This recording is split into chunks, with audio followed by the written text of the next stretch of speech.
Oke, saya ulangi lagi. Assalamualaikum warahmatullahi wabarakatuh.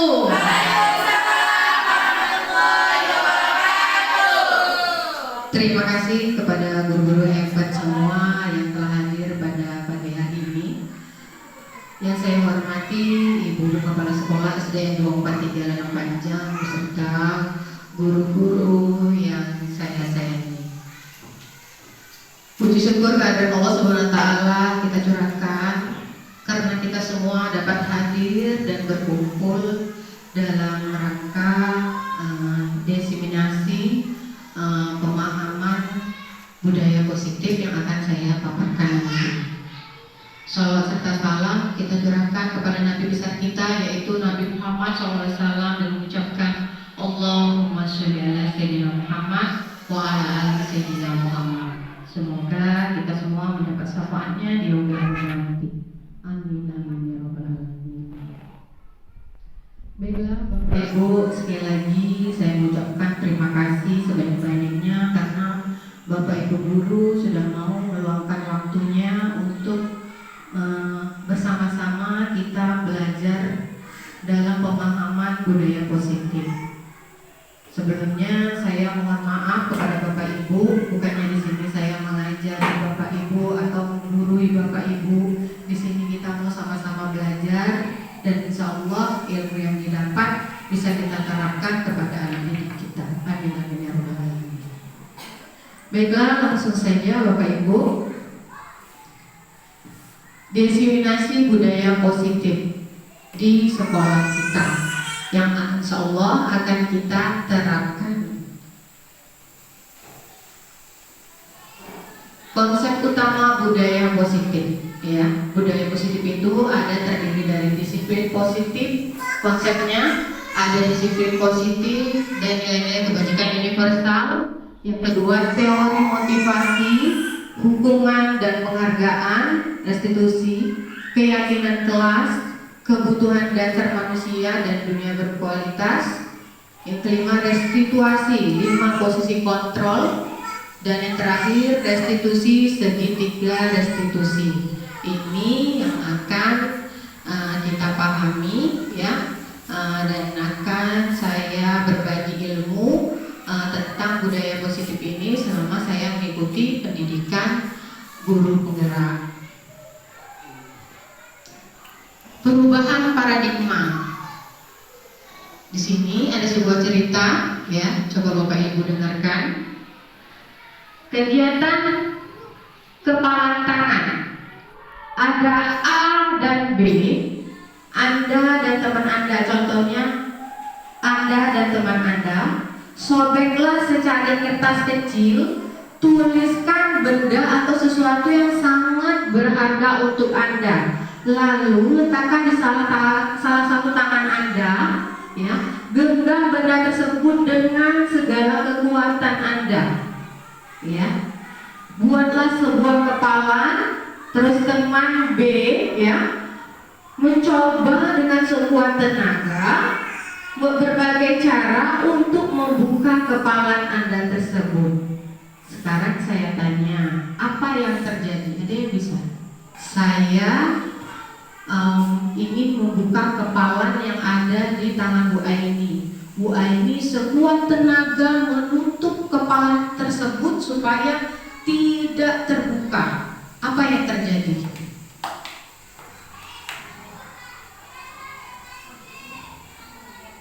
Kendalinya ada pada siapa? Kendalinya ada pada siapa? Ada pada diri kita sendiri. Inilah yang akan kita pelajari. Coba, perubahan paradigma teori kontrol, ilusi kontrol. Ilusi ini berarti yang tidak harus kita lakukan. Ilusi guru mengontrol murid. Ilusi bahwa kritik dan membuat orang merasa bersalah dapat menguatkan karakter. Bukan seperti itu. Terkadang kita marah kepada anak, "Hei, kamu kenapa berbuat seperti itu?"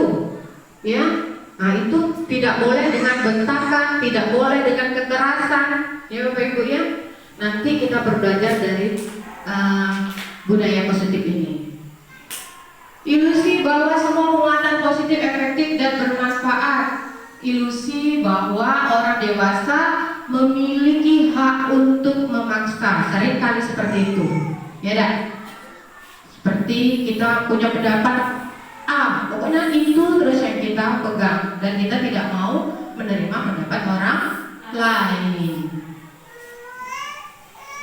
Pembelajaran dengan paradigma baru, ya, merupakan pembelajaran yang dirancang berdasarkan proses pembelajaran berdiferensiasi, sehingga murid belajar sesuai dengan kebutuhannya berdasarkan tahap perkembangan sesuai psikologi modern untuk mewujudkan profil belajar Pancasila.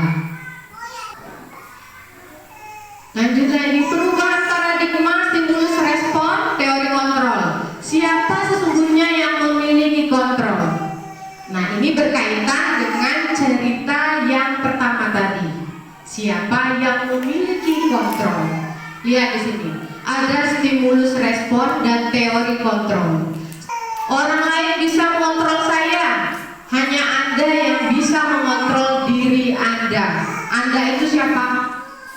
Kita sendiri, diri kita sendiri, ya. Jadi yang bisa mengontrol kita adalah diri kita sendiri.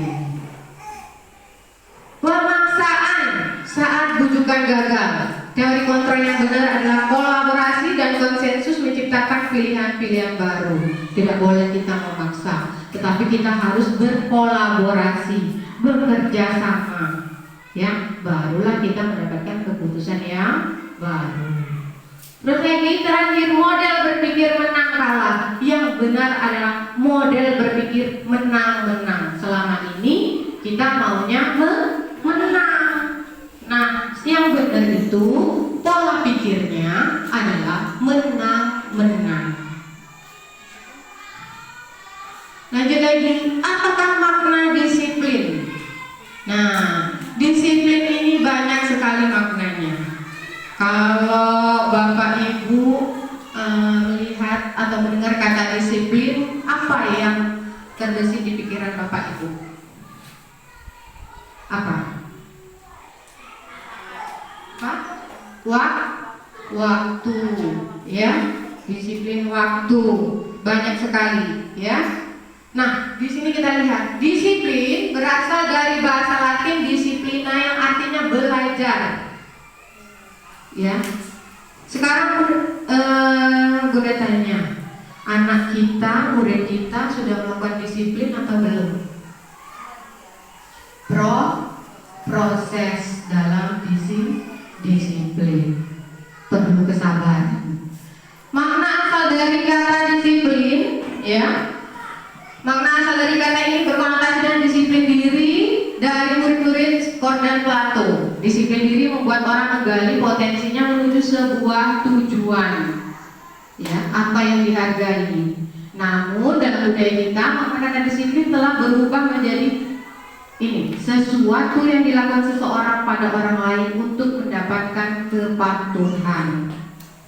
Kecenderungan umum adalah hubungan kata disiplin dengan ketidaknyamanan, bukan dengan apa yang kita hargai atau pencapaian suatu tujuan mulia. Ya, disiplin itu bentuknya adalah menghargai, ya, menghargai suatu tujuan yang mulia. Nilai-nilai kebajikan universal. Nilai-nilai kebajikan universal di sini, nilai kebajikan adalah sifat-sifat positif yang merupakan tujuan mulia yang ingin dicapai setiap individu. Ya.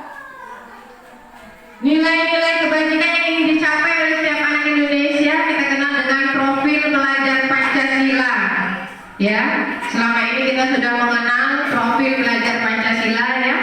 Tentunya profil pelajar Pancasila ini harus kita tanamkan kepada murid-murid kita, ya. Yang pertama adalah beriman bertakwa kepada Tuhan Yang Maha Esa dan berakhlak mulia.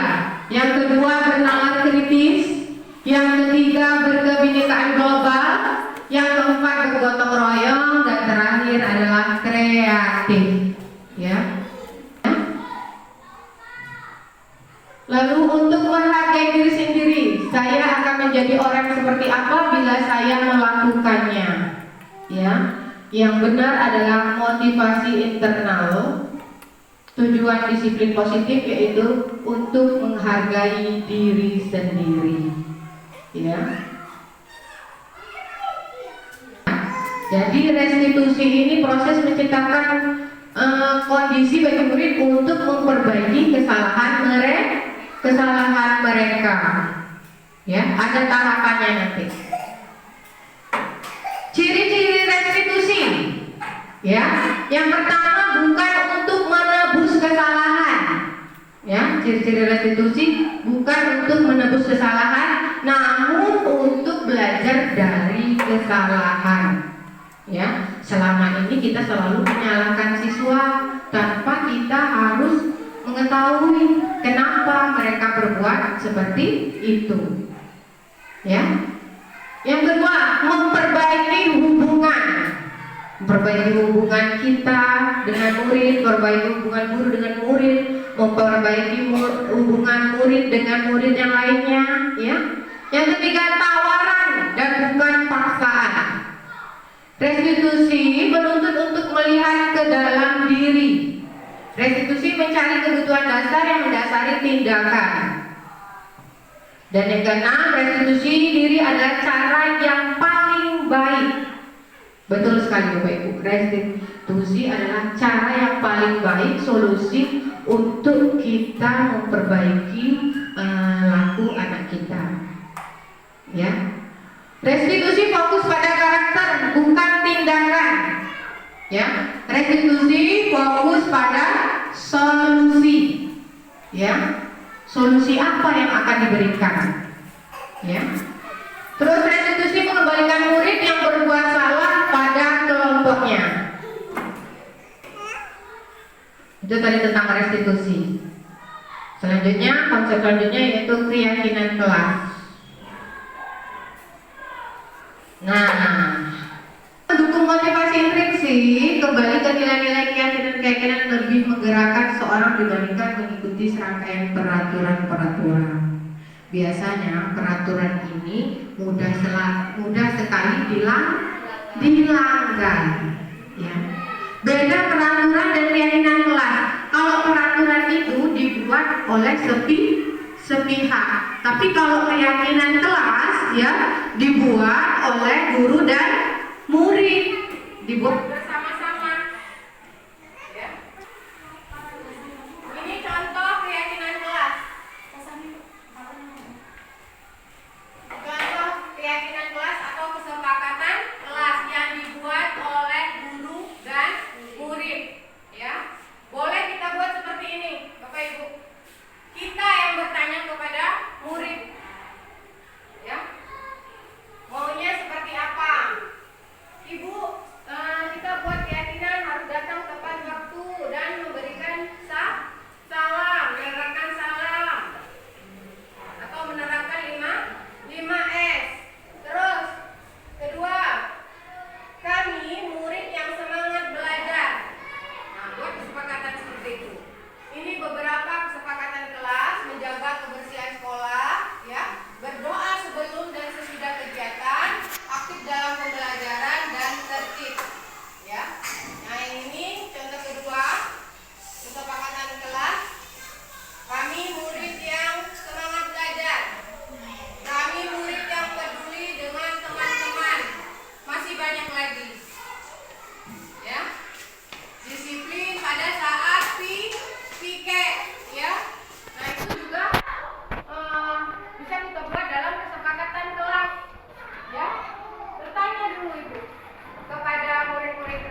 konsekuensi. Tapi kalau hukuman ya itu akan membuat beban kepada anak dalam waktu jangka lama. Terus anak membenci kedisiplinan tentu karena kita dalam keadaan memaksa ya memberikan hukuman. Nah, kalau kita menerapkan konsekuensi, anak dapat menghargai disiplin.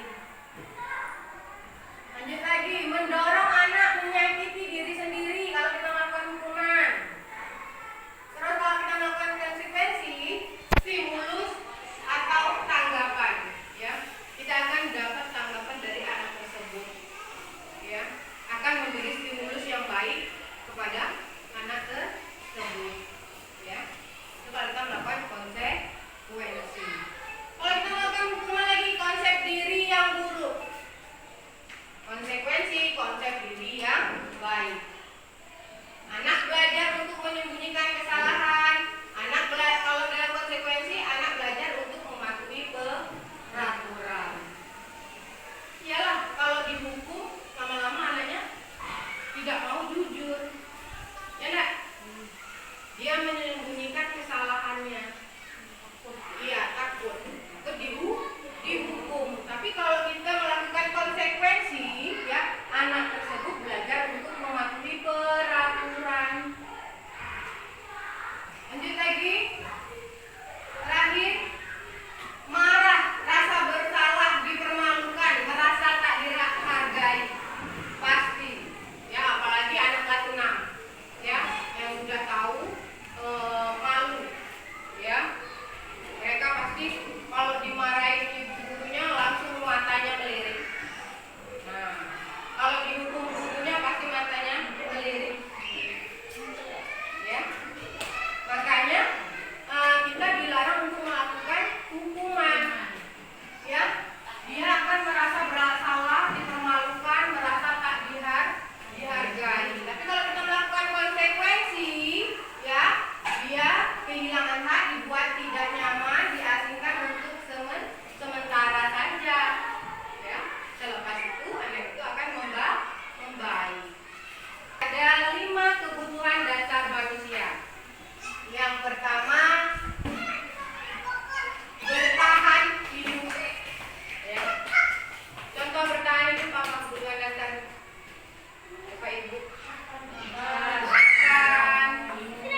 melakukan kesalahan, berikan pertanyaan-pertanyaan. Apa yang kita yakini? Apa yang bisa kau kerjakan untuk memperbaiki masalah ini? Menguatkan pribadi mereka.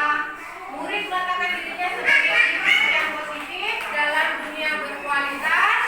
Bagaimana caranya saya bisa memperbaiki keadaan? Ya, kita tanya kepada murid tersebut dan mengevaluasi diri bagaimana cara memperbaiki diri. Ya. Nah, ini adalah contoh pernyataan-pernyataan ya. Siapa yang mengatakan atau posisi apa yang mengatakan ini? Contoh, saya kecewa sekali dengan kamu. Ya, ini adalah posisi kontrol membuat orang merasa bersalah. Pernyataan kamu tidak pernah benar melakukannya. Posisi penghukum. Ayolah lakukan demi ibu bapak. Posisi teman. Ya. Apakah kamu mau mendapatkan stiker bintang hari ini? Pemantau. Bagaimana kamu bisa menyelesaikan masalah ini? Manajer. Kamu selalu yang paling terakhir, penghukum. Dan yang harus kita lakukan adalah sebagai manajer. Ya, Bapak Ibu. Nah, kembali lagi ke segitiga restitusi. Ya, 3 tahapan segitiga restitusi. Ya, yang pertama, menstabilkan identitas. Setiap orang pasti pernah melakukan kesalahan. Kamu bukan satu-satunya yang pernah melakukan ini. Ya, ini contoh pernyataannya. Yang kedua, validasi kebutuhan. Kamu tentu punya alasan mengapa melakukan itu. Adakah cara yang lebih efektif untuk mendapatkan apa yang kamu butuhkan? Terus yang terakhir, menanyakan keyakinan. Pernyataannya, nilai-nilai apa yang telah kita sepakati. Ya, nilai-nilainya dari mana? Dari keyakinan kelas tadi, kesepakatan kelas tadi. Terus, kamu ingin menjadi orang yang seperti apa? Ya, inilah tahapan segitiga restitusi. Untuk lebih paham lagi, kita akan melihat contoh segitiga. Contoh ya, penerapan segitiga restitusi di sekolah. Ya, contoh penerapan segitiga restitusi di sekolah, yang mana siswa ini terlambat datang ke sekolah dan tidak melakukan tugas piketnya.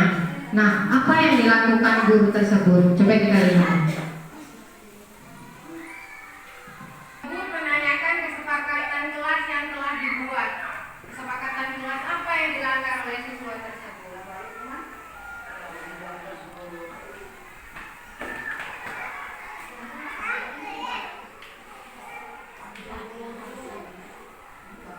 Setelah menanyakan kesepakatan kelas, tentunya siswa tersebut mengingat kesepakatan kelas apa yang dia langgar.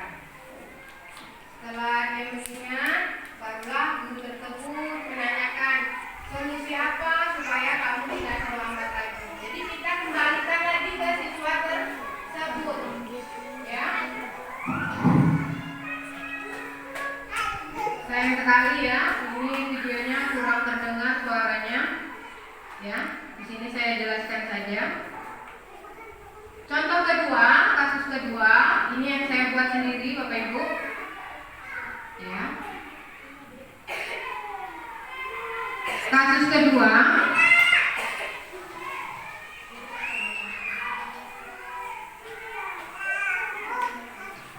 Ibu Laili mendapat laporan dari salah satu murid bahwa Arita membuang sampah sembarangan, dan Ibu Laili memanggil Arita untuk mendengarkan penjelasan darinya.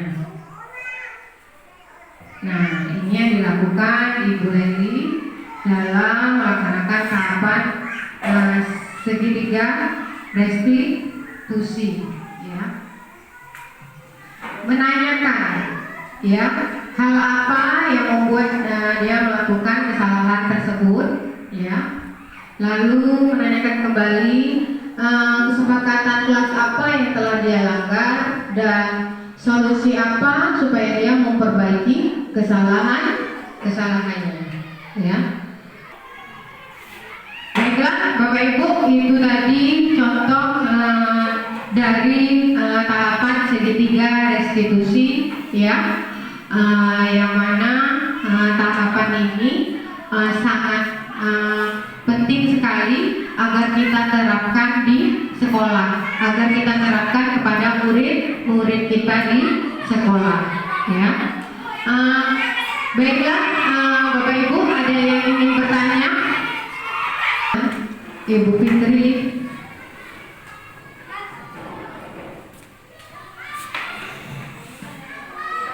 Assalamualaikum warahmatullahi wabarakatuh.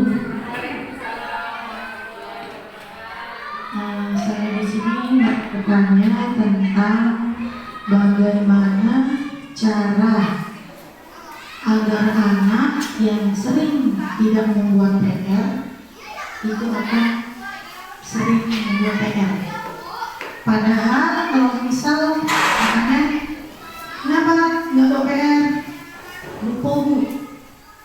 Saya di sekolah sudah memberi solusi kalau semisal lupa atau apa sebelum main, saya bilang kan harus ngerjain PR dulu. Kalau semisal kalian lupa, di rumah ada siapa? Ada bapak, ada ibu, ada abang, ada adik. Kita ingatkan mereka. Saya mau main dulu nih, nanti malam ingatin ya. Saya mau ngerjain PR. Ada PR agama semisal. Tapi sesudah saya kasih solusi seperti itu, tetap saja lupa. Itu bagaimana pendapat ibu lainnya? Terima kasih. Wassalamualaikum warahmatullahi wabarakatuh. Waalaikumsalam warahmatullahi wabarakatuh. Tepuk tangan buat Ibu Fitri. Pertanyaan yang menarik sekali, ya. Itu sebenarnya ada saya membuat video, ya, tentang siswa yang tidak membuat PR juga, ya. Tapi sayangnya tidak bisa ditampilkan, suaranya tidak terekam, ya. Baiklah, kalau di sini, ya, Ibu Fitri mempunyai masalah pada muridnya yang tidak pernah membuat PR. Alasannya lupa dan lupa. Dan seperti Ibu Fitri bilang tadi, Ibu Fitri memberi solusi, ya, memberi solusi kepada murid tersebut. Nah, coba Ibu Fitri terapkan segitiga restitusi ini. Kita tanya, kenapa? Lalu solusinya apa dari kamu? Jangan dari kita dulu. Nah, baru nanti terjawab. Nah, kita lihat perkembangannya. Apakah dia menepati janjinya dari solusi tersebut atau tidak? Selama ini kan Ibu Fitri yang memberi solusi. Coba solusinya dari murid tersebut. Contoh kemarin murid saya yang bernama Topik, ya, tidak membuat PR, ya, karena lupa ketiduran malamnya. Kenapa? Karena siangnya sepulang sekolah dia ketelepon bantu orang tuanya sampai sore. Nah, malamnya dia kecapean, nah ketiduran. Nah, jadi kita tuh jangan istilahnya ngejudge anak dulu, tapi kita tanya dulu. Kenapa? Ada apa? Lalu kita cari solusinya bersama-sama. Nah, kalau tadi solusi dari Ibu Fitri, coba besok kita terapkan segitiga restitusi, mengidentifikasi dulu, ya, kenapa, terus validasi, ya, baru kita cari solusi tindakan apa yang harus kita lakukan, anak tersebut lakukan, ya, Ibu Fitri. Nah, ada lagi Bapak Ibu, Bu Yani?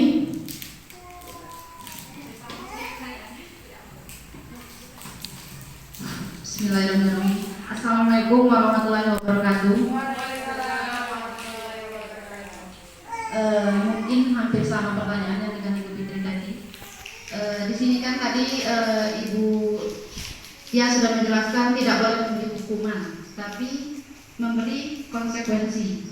Bagaimana jika masih ada anak atau murid tidak ada efek jerak dengan pemberian konsekuensi, malah makin menjadi-jadi. Misalnya seperti melakukan kesalahan, sering ngobrol saat belajar, atau sering tidak melakukan PR.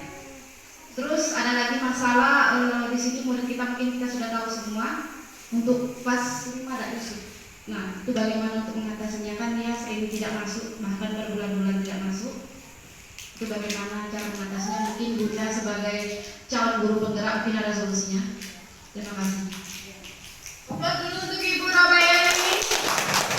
Terima kasih, pertanyaan yang baik sekali ya. Mohon maaf kalau di sini saya kurang tepat menjawab pertanyaan, tapi saya akan mencoba ya menjawab pertanyaan dari Ibu Robayani ya. Masalah hukuman dan konsekuensi ya. Itulah sangat berat sekali kita menerapkan perubahan kepada anak. Itulah dituntut guru adalah untuk bersabar, ya, bersabar, ya, karena itu adalah sebuah proses, Bapak Ibu semua, ya, tidak mudah untuk merubah anak tersebut, tapi kita harus melakukan proses tersebut dengan sabar, ya. Nah, yang kata Ibu Robayani tadi masalah nyontek, masalah tidak membuat PR atau masalah Yusuf, ya, yang tidak jarang masuk sekolah, ya kan? Nah, itu boleh kita pertanyakan dulu kenapa dia tidak bisa masuk sekolah, ya. Lalu solusi apa dari dia? Selama ini kita kan tidak pernah mendengar solusi dari dia, ya tak? Pasti kita terus yang bilang, kamu tuh sekolah lah, nak. Bentar lagi ujian. Awas lah kalau udah sekolah, ya tak? Nah, dan naik kelas lagi kalau udah sekolah. Nah, pasti seperti itu. Nah, kita rubah mindset kita, ya. Kita rubah pola ajar kita menjadi lebih baik, ya. Kita dekatkan siswa tersebut. Nah, itulah fungsi kita. Posisi kita itu harus menjadi manajer, ya. Posisi kita itu harus sebagai manajer. Untuk masalah Yusuf ini, cara penilaiannya gimana, Bu?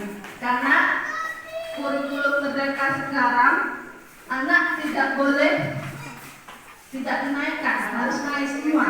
Sementara dari kehadiran anak tersebut sudah tidak efektif. Itu gimana? Terus masalah yang membaca yang memang belum bisa baca, sementara dia sudah kelas tinggi. Itu cara penilaiannya gimana?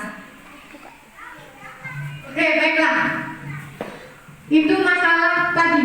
Kita harus merubah pola pembelajaran kita, menggunakan pola pembelajaran berdiferensi, ya, mengikuti gaya anak, bukan kita ngelompokin yang pintar dengan yang pintar, siswa yang cerdas dengan yang cerdas, bukan seperti itu, Bapak Ibu. Kita sekarang diminta untuk melakukan pembelajaran berdiferensi, yaitu pembelajaran yang mengikuti gaya belajar anak. Contoh, siswa yang misalnya Yusuf, kemampuan yang lebihnya apa? Apakah dia senang menggambar, nah, ataukah dia senang bernyanyi, ya?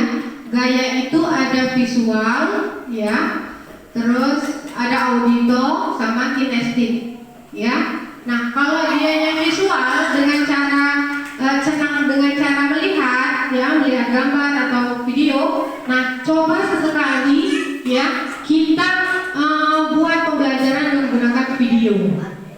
Nah, dari situ kita ambil penilaiannya. Dan masalah membaca tentunya itu sangat rentan sekali, ya, apalagi kelas tinggi ada yang tidak bisa membaca, termasuklah kelas saya sendiri, bukan tidak bisa membaca, tapi bacanya terbata-bata, ya, tidak lancar, ya.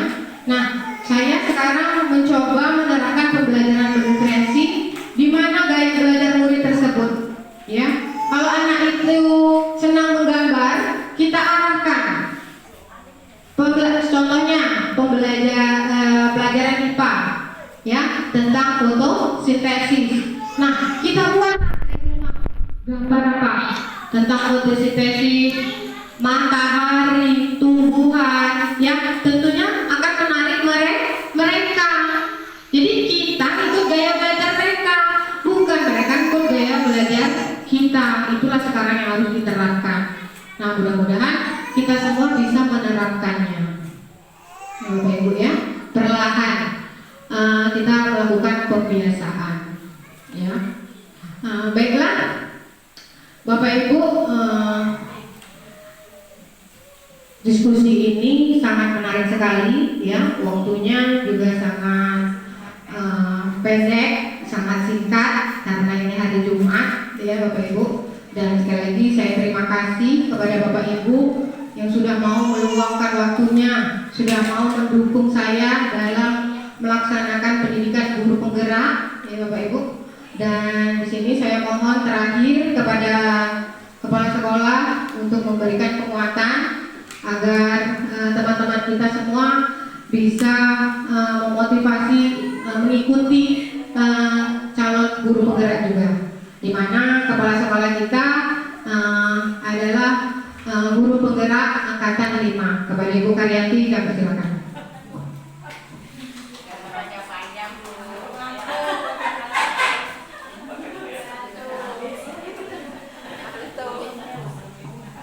Bismillahirrahmanirrahim. Assalamualaikum warahmatullahi wabarakatuh.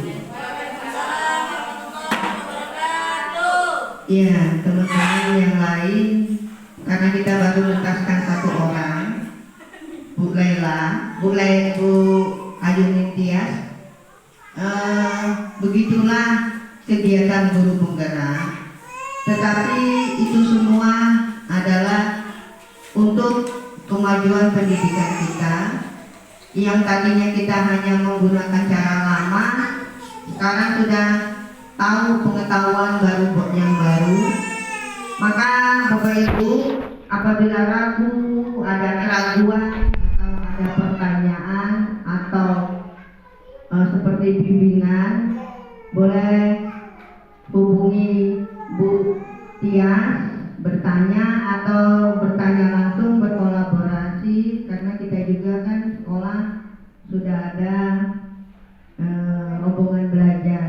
Jadi sama-sama kita merubah image siswa, cara kita sudah tuh pola pikir orang tua. Memang proses itu tidak instan dan tidak bisa langsung, jadi butuh kesabaran. Berubah juga kita butuh kesabaran.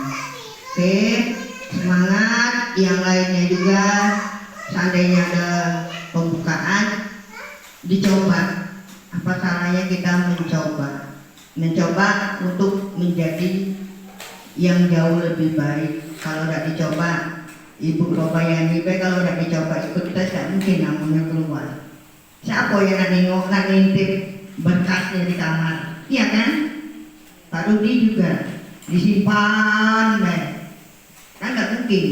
Jadi kita mencoba. Kalau masalah gagal, berarti kita harus memperbaiki. Oke, tetap semangat karena waktu sudah siang. Ibu akhiri, wabillahi taufiq wal hidayah. Wassalamualaikum warahmatullahi wabarakatuh. Tepuk tangan buat kepala sekolah kita yang hebat. Baiklah, sekian dari saya. Terima kasih atas dukungannya, motivasinya. Semoga kita semua dalam keadaan sehat dan bisa mencerdaskan anak bangsa. Amin amin ya rabbal alamin. Mohon maaf apabila ada salah kata. Ilmu saya mungkin hanya sejengkal dan semoga kita semua dapat belajar bersama. Amin amin ya rabbal alamin. Wabillahi taufiq wal hidayah. Wassalamualaikum warahmatullahi wabarakatuh.